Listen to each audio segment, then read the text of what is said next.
Hello everyone. बच्चों, ये video उन सभी बच्चों के लिए जो भी क्लास 12th में है और जिन्हें 2024 में क्लास 12th में बोर्ड एग्ज़ाम में अपीयर होना है। बच्चों, सेशन स्टार्ट होने से अब तक ऑलमोस्ट 3 और 3.5 मंथ्स पास हो चुके और ऐसे में मान लो हमने अब तक कुछ खास पढ़ाई नहीं करी है या जो पढ़ाई हो रही है उसके फ्लो में हम अपने आप को नहीं ला पाए हैं और या एकदम ज़ीरो लेवल पे अब तक हमने वो जो एक होता है ना कि एक पढ़ाई शुरुआत करना, वो अभी हो नहीं पा रही ठीक से। तो ऐसे कंडीशन में जितना वक्त हमारे पास अभी बचा है, क्या इस वक्त को अगर हम सही तरीके से यूज़ करें तो क्या हम भी सोच सकते हैं कि मेरे 90% मार्क्स तक आ सकते हैं। जो एवरेज स्कोरिंग ग्रेड है 60-70 के आसपास, क्या उससे बियॉन्ड हम सोच सकते हैं कि अभी से भी शुरू करेंगे तो 90% में आ सकते हैं, या हम ऐसी पढ़ाई करें कि हम खुद से ये एक्सपेक्ट कर सकते हैं कि यार मेरे तो 90% आ सकते हैं। तो क्या अभी से भी हम लोग शुरुआत करें एकदम ज़ीरो से, कुछ नहीं पढ़ा रखा, एकदम मान लो ख़त्म है, एकदम शुरुआत भी नहीं किया अभी तक, तो भी क्या आज से हम शुरू करेंगे तो क्या हम वहाँ तक पहुँच सकते हैं? तो इसका आंसर है डेफिनेटली यस। आज मैं तुमको एक पूरा प्लान बताऊंगा कि अभी से जितने भी समय हमारे पास बचे हैं, 6-7 मंथ्स जो भी है, क्या ये समय को अगर सही तरीके से यूज़ किया जाए, और बहुत ज़्यादा नहीं, सिर्फ 2 आवर्स, मैं सिर्फ 2 घंटे तुमसे लूँगा पूरे दिन के, अब से लेकर एग्जामिनेशन तक। उस 2 घंटे में कैसे प्लान करना है, क्या करना है, वो सारी बातें तुमको इस वीडियो में बताऊँगा। और 2 चीज़ का ध्यान रखना, ये जो प्लान हम लोग करेंगे, जो स्ट्रेटजी बनाएंगे, इसमें 2 चीज़ का ध्यान रखना है। एक हार्ड वर्क तो खैर कोई ऑप्शन नहीं है उसका, hard work is only hard work, इसका कोई सेकंड ऑप्शन नहीं होता है। प्लस दूसरा स्मार्ट वर्क। हार्ड वर्क के साथ जब स्मार्ट वर्क मिलता है तो फिर हम जो भी टारगेट सेट करेंगे वो अचीव ज़रूर कर पाएंगे। तो इस पूरे वीडियो को अंत तक देखना। मैं जो स्ट्रेटजी बताऊंगा, प्लान बताऊंगा और तरीके बताऊंगा, उसको फॉलो करना और बिलीव करो कि 90-95% तक जो हमारा एक ड्रीम है उतना हम फिज़िक्स में बहुत आराम से स्कोर कर लेंगे without any excess pain. But मैंने पहले ही कहा, hard work plus smart work, अगर ये दोनों चीज़ें सही प्रोपोर्शन में मिल जाती हैं तो फिर जो हम गोल सेट करेंगे वो अचीव हम बड़े आराम से कर सकते हैं। कुछ पॉइंट्स मैं तुमको बताऊंगा और तुमको जैसे मैंने कहा कि मैं तुमसे अभी से लेकर एग्ज़ाम तक सिर्फ डेली 2 आवर्स तुमसे लूँगा। रोज़ प्रतिदिन तुमको 2 घंटे देने होंगे। वो 2 घंटे कैसे होंगे, क्या करना होगा, उस 2 घंटे में हमें क्या करना होगा, वो सारी बात मैं तुमसे डिस्कस करूँगा। और यही 2 घंटे की डेली जर्नी हमें हमारे टारगेट तक ज़रूर पहुँचा देगी। बट मैंने पहले ही कहा है, उस 2 घंटे को हमें स्मार्ट तरीके से यूज़ करना होगा, ऑनेस्टली यूज़ करना होगा। ठीक है, चलो। सबसे पहली बात कि बच्चों, हम लोग जो एग्ज़ामिनेशन देने जा रहे हैं, जो बोर्ड एग्ज़ामिनेशन हम लोग अपीयर होंगे, बहुत तोप नहीं है। पहली बात तो समझो, ये बहुत तोप नहीं है, कुछ नहीं है, एकदम बच्चों का खेल है, एकदम बच्चों का खेल है। ये जो टेंशन मन में है कि बोर्ड एग्ज़ाम है, इसको बिल्कुल हटा देना है। एकदम ये बच्चों का खेल है। बस 2-3 बातों को तुमको फॉलो करना होगा। सबसे पहले हम लोग बात करते हैं कि जो बोर्ड एग्ज़ामिनेशन हम लोग अपीयर होंगे उसका पैटर्न क्या है और उस पैटर्न को हम कैसे एस कर सकते हैं, कैसे उसको हम लोग कंट्रोल कर सकते हैं। एक जनरल बात किया जाए तो हमारे बोर्ड एग्ज़ामिनेशन में जो क्वेश्चंस पूछे जाते हैं, हम उनको 4 पार्ट में चलो डिवाइड कर देते हैं। ठीक है, जनरल है। सबसे पहला पार्ट, हमारे एग्ज़ाम में जो क्वेश्चंस मिलेंगे ऑब्जेक्टिव क्वेश्चंस होते हैं। दूसरे शॉर्ट आंसर्स वाले क्वेश्चंस होते हैं। तीसरी अगर मैं कैटेगरी तुमको बताऊं तो लॉन्ग आंसर वाले क्वेश्चंस भी तुमको मिलते हैं एग्जामिनेशन में। और चौथा थोड़ा सा यूनिक है, आजकल बहुत इसकी बात होती है, दैट इज़ केस स्टडी। अगर मैं एक जनरल बोर्ड एग्जामिनेशन के पेपर की बात करूँ फिज़िक्स की, तो मोर और लेस पैटर्न देखो यही होता है। ठीक है, थोड़ा बहुत अगर प्लस माइनस होगा तो देखा जाएगा। ऑब्जेक्टिव क्वेश्चंस होंगे, ठीक है, शॉर्ट आंसर वाले क्वेश्चंस होंगे, लॉन्ग आंसर वाले क्वेश्चंस होंगे एंड द केस स्टडी। हमें ये प्लान करना होगा कि हर सेक्शन में, हर टाइप में हमें उस पर्टिकुलर टाइप के क्वेश्चन को सॉल्व करने के लिए क्या आना चाहिए। जैसे अगर मैं ऑब्जेक्टिव क्वेश्चंस की बात करूं तो बच्चों ऑब्जेक्टिव क्वेश्चंस में हमें अगर दो चीज़ों पर बहुत अच्छे से हमको कंट्रोल है। देखो सबसे पहली बात, हम लोग फिज़िक्स यहाँ पढ़ रहे हैं, इस चैनल पे फिज़िक्स पढ़ रहे हैं, तो कॉन्सेप्ट क्लैरिटी तो बाय डिफ़ॉल्ट है, वो तो मतलब है ही। उसमें तो मतलब मैं ये नहीं तुमको बोलूँगा कॉन्सेप्ट क्लियर करना है, कॉन्सेप्ट क्लियर करना है, ये नहीं बोलूँगा। क्योंकि जब तुम इस चैनल फिज़िक्स पढ़ रहे हो तो उसका फर्स्ट एंड फॉरमोस्ट जो पर्पज़ है वो है कॉन्सेप्ट क्लैरिटी। तो वो तो इस चैनल पे तुमको बाय डिफ़ॉल्ट मिलेगा, तो वो तो हर जगह पे ही एप्लीकेबल है, ठीक है, मैं उसकी बात नहीं कर रहा हूँ। अपार्ट फ्रॉम कॉन्सेप्ट क्लैरिटी तो सबसे इम्पॉर्टेंट चीज़ है यार, वो नहीं होगा तो फिर तो क्या है, फिर तो एग्ज़ाम का कोई मतलब ही नहीं है। इसके अलावा ऑब्जेक्टिव क्वेश्चन को सॉल्व करने के लिए तुमको दो चीज़ों पर बहुत अच्छे से ध्यान रखना होगा। पढ़ाई करते वक्त फैक्ट्स जो होते हैं, फिज़िक्स में तुमको बहुत फैक्ट्स मिलेंगे, उन फैक्ट्स को हमको ध्यान रखना है। मैं तुमको बताऊंगा, तुमको उनको नोट करना होगा, चैप्टर में, टॉपिक में, जहाँ भी अगर मैं कहूँगा इसको नोट करना, तुमको नोट करना होगा। Facts plus formula. अगर फैक्ट्स और फॉर्मूला हमको अच्छे से क्लियर है प्लस कॉन्सेप्ट, तो ऑब्जेक्टिव क्वेश्चंस में कोई दिक्कत नहीं आने वाली है। अभी से अगर प्लान करके चलेंगे कि फैक्ट्स पढ़ते चलें, नोट करते चलें, फॉर्मूले पर ध्यान रखते चलें, तो ऑब्जेक्टिव क्वेश्चंस आराम से हो जाएंगे। अब शॉर्ट आंसर वाले क्वेश्चंस हमें क्या चाहिए इनको करने के लिए? इनमें भी तुमको कह सकते हो कि फैक्ट्स कुछ होंगे, इसमें फैक्ट्स इसमें कुछ क्वेश्चन बन सकते हैं इससे, और डेफिनेशन तुमको इस टाइप के क्वेश्चंस में देखने को मिल सकते हैं, और छोटे छोटे न्यूमेरिकल्स आ सकते हैं, तो उसके लिए हमको फॉर्मूला, ठीक है। तो बच्चों अगर फैक्ट अच्छे से हम लोग को कहीं पर भी मिल जाए चैप्टर में, टॉपिक में, उसको अच्छे से समझ ले। डेफिनेशन जो फिज़िक्स में है, हालांकि होते तो बहुत कम ही है, मगर जहाँ पर भी हैं उसको अच्छे से पढ़ ले, याद रखें, और प्लस छोटे छोटे कुछ न्यूमेरिकल्स कभी कभी आते हैं, तो उसके लिए फॉर्मूला।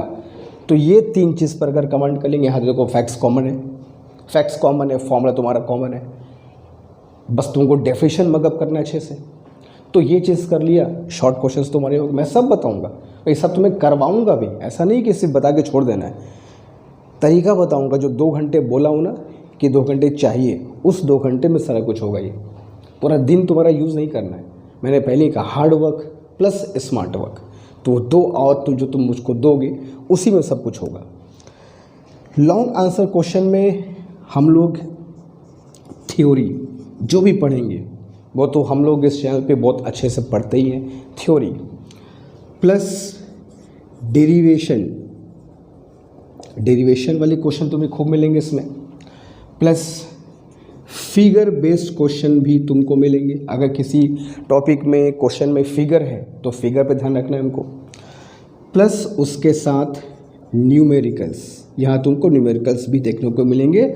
और कुछ बच्चे, हालांकि ऐसा होना नहीं चाहिए, अगर तुम यहाँ पर पढ़ रहे हो फिज़िक्स तो न्यूमेरिकल से तुमको प्यार ज़रूर हो जाएगा, लेकिन अगर मान लो शुरुआत है, अभी तुमको न्यूमेरिकल से डर लग रहा है, जो बाद में ठीक हो जाएगा, तो कुछ बच्चों को लगता है कि यार न्यूमेरिकल्स आएंगे तो कैसे होगा, वे वो ऑप्शन खोजना शुरू करते हैं। हालांकि इसके अंदर तुमको सेक्शनल ऑप्शन तो नहीं, लेकिन क्वेश्चंस में तुमको ऑप्शन मिलते हैं, तो ऐसा नहीं करना है कि न्यूमेरिकल्स वाले ही हमको छोड़ करके जिसमें न्यूमेरिकल्स नहीं है उनको ही खोजना है, ऐसा नहीं। न्यूमेरिकल्स वाले क्वेश्चन पर ही बराबर ध्यान रखना है, ठीक है। तो अगर ये 4 चीज़ अच्छे से करते हैं, theory plus derivation, figure, numerical. Theory के लिए क्या है? थ्योरी के लिए तुमको डेली क्लास करनी है, कॉन्सेप्ट को अच्छे समझना है। डेरिवेशन के लिए रेगुलर बेसिस पर जो डेरिवेशन कराऊंगा उसकी प्रैक्टिस डेली बेसिस पर करनी है। फिगर तुमको खुद से बना करके, लेबल डायग्राम होना चाहिए फिगर में, जो नेम्स होते हैं वो अच्छे से होने चाहिए, नीट क्लियर फिगर बनाने का प्रैक्टिस करना है, एकदम neat and clean figure with label अगर है तो वो हमको प्रैक्टिस करनी है। और फॉर्मूला वगैरह अच्छे से क्लियर है, कॉन्सेप्ट पढ़ ही रहे, तो फिर न्यूमेरिकल्स में कोई दिक्कत नहीं आएगी। तो अगर ये चीज़ भी प्लान करो तो हमारा जो लॉन्ग सेक्शन वाला क्वेश्चन है वो भी अच्छे से क्लियर हो जाएगा। इनमें बहुत चीज़ तुमको कम मिलेगी। अगर न्यूमेरिकल्स, अगर फॉर्मूले प्लस कॉन्सेप्ट क्लियर है, फॉर्मूला प्लस कॉन्सेप्ट है, दिमाग में है बैठा, तो फिर न्यूमेरिकल तो कहीं पर भी है, ऑब्जेक्टिव में आ जाए, शॉर्ट में आ जाए, लॉन्ग में, सब कुछ हो जाएगा। और अगर कॉन्सेप्ट क्लियर है तो थ्योरी को खुद से बना सकते हो, याद करने की जरूरत नहीं है, इवन डेफिनेशन भी खुद से लिख सकते हो। तो हमें फोकस करना है दो चीज़ों पर, कॉन्सेप्ट एंड जो फॉर्मूले हैं उस पर। चौथा जो चीज़ है जिससे काफ़ी बच्चे थोड़ा सा इसको लेकर अनश्योर होते हैं, वो होता है केस स्टडी, क्योंकि इस पर हमारे लोगों में बात बहुत कम होती है। इसके क्वेश्चंस बहुत बच्चे कम ट्राई करके जाते हैं। ज़्यादातर बच्चे इसको स्किप कर देते हैं कि चलो ये पैराग्राफ टाइप में क्वेश्चन होगा, देखा जाएगा, वहाँ पे आएगा। ऐसा नहीं है। केस स्टडी का बहुत अच्छे से प्रैक्टिस हम लोग करेंगे। हर चैप्टर में हम कम से कम 5 केस स्टडी, याद रखना जो बोल रहा हूँ, हर चैप्टर में हम लोग कम से कम 5 केस स्टडी करेंगे, ताकि उस क्वेश्चन उस चैप्टर में जितने भी कॉन्सेप्ट हैं वो आ जाए। और केस स्टडी वाले क्वेश्चन करने का हमको तरीका पता हो जाए। अब इसके तुमको क्या चाहिए भाई? इसमें तो हमको पता होता है, एक पैराग्राफ दिया होता है, उस पैराग्राफ में जो चीज़ें होती हैं उसको हमको पढ़ते हैं, उसको पढ़ के जो क्वेश्चंस होगा उसका हमको आंसर देना है। तो इसमें हम जितना अधिक से अधिक प्रैक्टिस करें, तो this case study requires practice.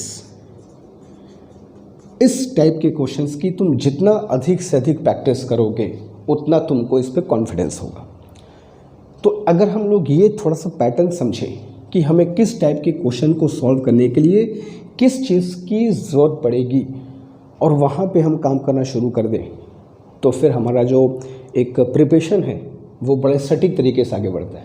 Random preparation नहीं करना है कि बस चल रहा है, पढ़ रहा है, ऐसा नहीं। थोड़ा सा स्ट्रैटेजी बना करके, मैंने पहले कहा hard work plus smart work दोनों मिलना चाहिए, तब वो 90% के स्लैब में पहुंच पाएंगे। हमको इस एवरेज स्लॉट 60-70% से अगर पुश करके ऊपर जाना है तो स्ट्रैटेजी बनानी होगी। हम रैंडमली प्रिपरेशन नहीं कर सकते, ठीक है, फाइन। तो इस तरीके से हम लोग अपने पूरे जो पेपर के पैटर्न हैं उसको देखें, समझें, और ये भी देखें कि उसको पर्टिकुलर सेक्शन में क्या चीज़ हमको ज़्यादा काम आएगी। जैसे जो लॉन्ग क्वेश्चन है इसमें तुमको डेरिवेशन फिगर पे खूब मेहनत करनी है। डेरिवेशन 2 बार 3 बार खूब प्रैक्टिस करो। फिगर जो आ रहा है उनको बार बार बनाओ। जहाँ पर लेबल्ड फिगर है वहाँ लेबलिंग अच्छे से करो, तब जाकर तुमको इस पर अच्छे से कंट्रोल हो पाए। जैसे फॉर एग्जांपल हम लोग जब पढ़ेंगे ऑप्टिकल इंस्ट्रूमेंट, माइक्रोस्कोप, टेलीस्कोप, इनके फिगर बहुत इंपॉर्टेंट है। ये फिगर हमको अच्छे से आने चाहिए, बढ़िया से। तो इसकी प्रैक्टिस जितनी होगी उतनी अच्छी बात है। फाइन, ये तो हो गया पहली बात कि पेपर के पैटर्न को अच्छे समझना है और अकॉर्डिंगली प्लान करना है। दूसरी बात जो तुमसे मैं कहूँगा वो है 2 आवर्स की, जिसकी बात मैंने की थी कि हमें तुमसे 2 घंटे चाहिए। इस 2 घंटे में हमें क्या करना होगा वो तुमको बता दूं मैं। इस 2 घंटे को 1-1 घंटे में डिवाइड करना है, 1 आवर प्लस 1 आवर। एकदम पूरा स्टडी बता रहा हूँ, इसी को फॉलो करके बढ़ना होगा। और ऐसे ही मैं पढ़ाऊँगा भी, तुमको इसको फॉलो करना होगा। 1 आवर में तुमको डेली जो वीडियो आएंगे हमारे चैप्टर के, उसको तुमको देखना है, ताकि जो भी हमारा कॉन्सेप्ट, थ्योरी, डेरिवेशन जिसकी बात मैं कर रहा हूँ वो पहले क्लियर हो जाए, हमको एकदम पहले पानी की तरह साफ़ हो जाए। और 1 आवर का वीडियो अगर है, देख लिया किसी भी टॉपिक का, तो जैसा कि इस चैनल में हमेशा मैं कहता हूँ कि यहाँ पर हो तो कॉन्सेप्ट क्लियर होगा, तो वो एकदम बढ़िया से क्लियर हो जाएगा। 1 आवर डेली का तुमको रूटीन बनाना होगा। ये दूसरे 1 आवर में तुमको जो भी इस वीडियो में टॉपिक डिस्कशन हुए हैं उसको रिवीजन करना है।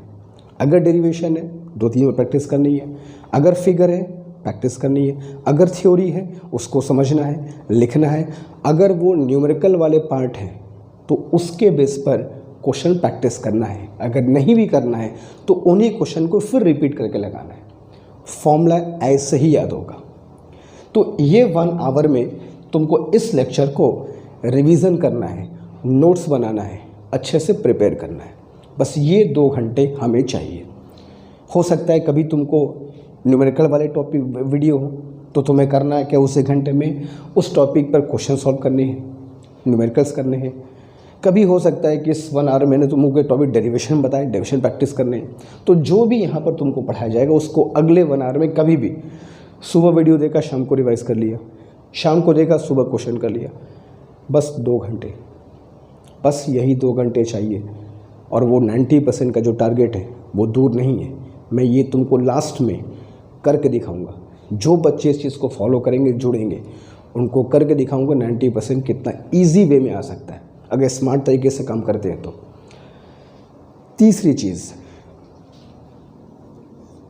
हमको NCERT के क्वेश्चंस को जितना हो सके उतना अधिक से अधिक सॉल्व करना है।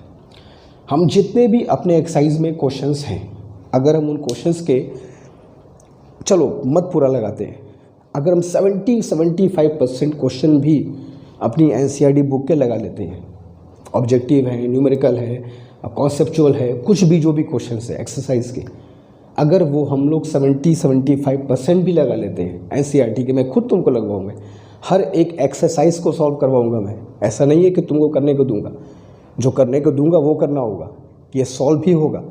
हर चैप्टर के NCERT के एक्सरसाइज भी यहाँ पर तुमको मैं सॉल्व करवाऊँगा। तो अगर ये चीज़ भी कर लिया कि NCERT के 70% क्वेश्चन मैंने सॉल्व कर लिए, तो हमारा पूरा प्रिपरेशन एकदम अप टू द मार्क है। फिर हमें कुछ नहीं करना है, फिर हमको बस जाके एग्ज़ाम देना है कूल माइंड हो करके, और फिर रिज़ल्ट का वेट करना है। तो इस तरीके से अगर हम प्लान करेंगे, ये 2 घंटे का स्ट्रेटेजी बनाएंगे, ये पैटर्न को एकदम बारीकियों से समझेंगे, NCERT पर मेहनत करेंगे और regularity, consistency, honesty, hard work ये बनाकर चलेंगे, तो बिलीव करो कि 90% का जो टारगेट है 90% प्लस वो दूर नहीं होगा। तो जितने भी क्लास 12th के बच्चे हैं जिनको भी 2024 में बोर्ड एग्ज़ाम में अपीयर होना है, वो इस पूरी बात को ध्यान से समझें। बहुत मुश्किल नहीं है, लेकिन कंसिस्टेंसी तुमको चाहिए। वो 2 घंटे कंसिस्टेंसी अभी से लेकर के मार्च फरवरी के महीने तक, जब भी बोर्ड एग्जामिनेशन होगा तब तक तुमको बरकरार रखनी है। कंसिस्टेंसी, ऑनेस्टी बहुत इसमें मैटर करेगी। तो बच्चों, जो हम लोग की क्लासेस चल रही हैं, ये क्लासेस रेगुलर चलेंगी, वीडियोस रेगुलर आएंगे, और जैसे तुमको कहा है वैसे फॉलो करना है, ठीक है। तो अभी हम लोग फर्स्ट चैप्टर शुरू किए हैं। फर्स्ट चैप्टर में कुछ लेक्चर्स आए हैं, अब लगातार वीडियोस लेक्चर भी शुरू होंगे आना, हमको देखना है और लगातार प्रैक्टिस करती जानी है, ठीक है। तो इस तरीके से हमको प्लान करना है ताकि हमें एंड में एग्ज़ामिनेशन के समय एक्सेस प्रेशर ना हो, आराम से हम कूल माइंड होकर के बिना स्ट्रेस लिए एग्ज़ाम में जा सकें। तो ये तरीका हमारा होगा और इस तरीके से हम लोग इसको फॉलो करेंगे, ठीक है। तो जितने भी क्लास 12th के बच्चे हैं उन तक इसको ज़रूर शेयर करो, ताकि वो भी इस प्लान का, इस स्ट्रैटेजी को फॉलो करते हुए वहाँ तक पहुँच सके जो हम लोग चाह रहे हैं, ठीक है। तो मिलते हैं बच्चों फिर नेक्स्ट क्लास में कुछ नए टॉपिक्स के साथ, नए कॉन्सेप्ट्स के साथ, और इस तरीके से लोग पढ़ाई करते रहेंगे। अगर मन में कोई भी डाउट है, कोई भी अगर शंका है, कुछ तरीके तुमको और जानने हैं, या कुछ और भी प्रॉब्लम है जो मैं एड्रेस नहीं कर पा रहा हूँ, वो ज़रूर बताना है, ताकि उसको भी एड्रेस हम लोग कर सकें और उस प्रॉब्लम को भी सॉल्व कर सकें, ठीक है। मिलते हैं नेक्स्ट वीडियो में। Thank you so much.